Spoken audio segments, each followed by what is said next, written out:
I'll start by showing you the vote share projections done by Yashwant Deshmukh and his team at C Voter. This is the first poll for Rajasthan.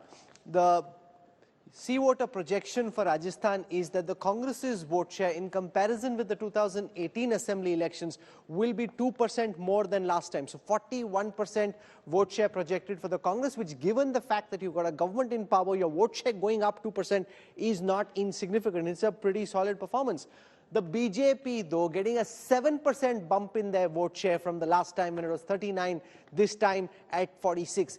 In a larger sense, signaling once again the growing bipolarity of our electoral process in the assembly context. So, Congress's vote share up 2%, BJP's vote share up 7%. That gives the BJP a 5% gap. Now, no matter how Yashwant and his team convert the seats in a bipolar contest, a 5% gap between the winner and the runner-up, Rajdeep would suggest one-way traffic. Just one line before Rajdeep. You never let Rajdeep speak. No, please. Rajdeep's in a magnanimous mood. Rajdeep will allow me. One second, please. No, my worry is if I don't let him speak, he will go on Twitter and say I was not allowed to speak.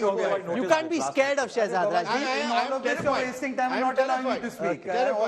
All you 3 hours, I know your strategy. But now, let me tell you that 46% vote share that you're giving us is actually higher than the vote share we got in 2013, which was 45%. And at that time, we ramped home with 163. Rahul, with all due respect to Rahul Srivastava ji, and he's an institution in himself, but sir, I go to Rajasthan every second week. The amount of anti-incumbency, particularly against Mr. Gehlot, especially on issues of youth and betrayal of the youth, paper leaks, etc., is astounding. And therefore, the people, they are saying only one nara in Rajasthan. ये है लूट की दुकान और झूठ का बाजार. इसको बंद करना है. This is the nara in Rajasthan. Yashwant Deshmukh, you know, seat projection is complex. Vote projection is very scientific because it's really from what you've picked up. A 5% gap for the BJP in vote share would suggest no matter how you divide it into seats, no matter what kind of formulae you run, the BJP very clearly poised in the state of Rajasthan to come back to power from your data.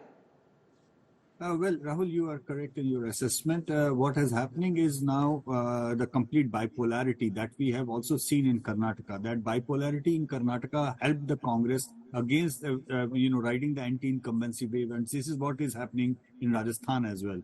I think the majority of the anti-incumbent votes, which were not in BJP kitty 5 years back, are kind of polarizing more for the BJP similarly, just like it did in favor of Congress in Karnataka.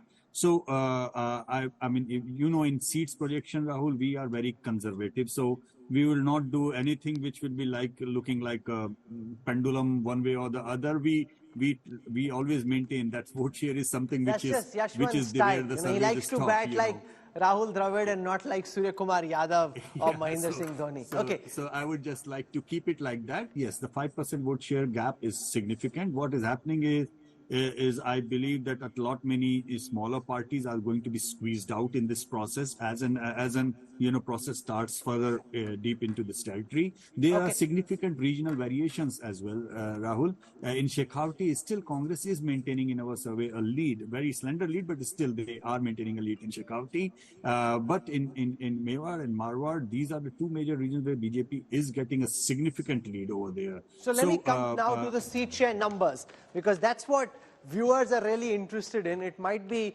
a pollster's nightmare, but that's where the mirch and the masala really lies. So here it is.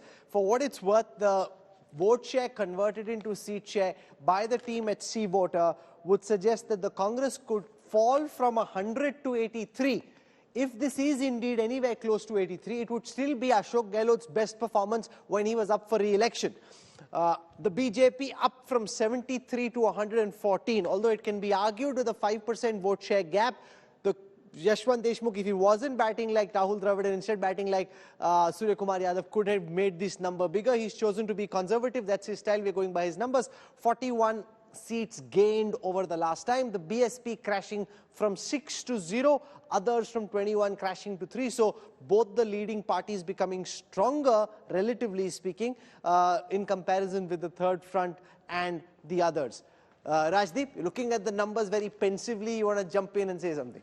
No, looking at these numbers, if I was the BJP, I would be quietly satisfied.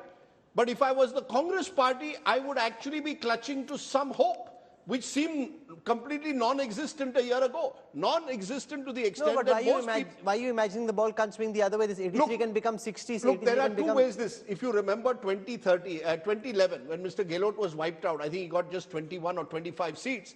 The vote percentage of the Congress was 33%. There was a 12% gap at that time. Now you are saying, as per the survey, the gap is about 4%. Presumably, Yashwant would correct me, but it's about a 3% margin of error, I am presuming. Sure. Given that the 3% of margin of error, it appears that Ashok Gehlot, as per this poll, has made some kind of a comeback, both in terms of his personal popularity and the support for his various schemes like the gas cylinder at ₹500. It gives the Congress some hope to cling on to, even as the BJP will believe that they all, as of now, this is the one state where they are in pole position. You can read the data the other way around. You can interpret it whichever way you want.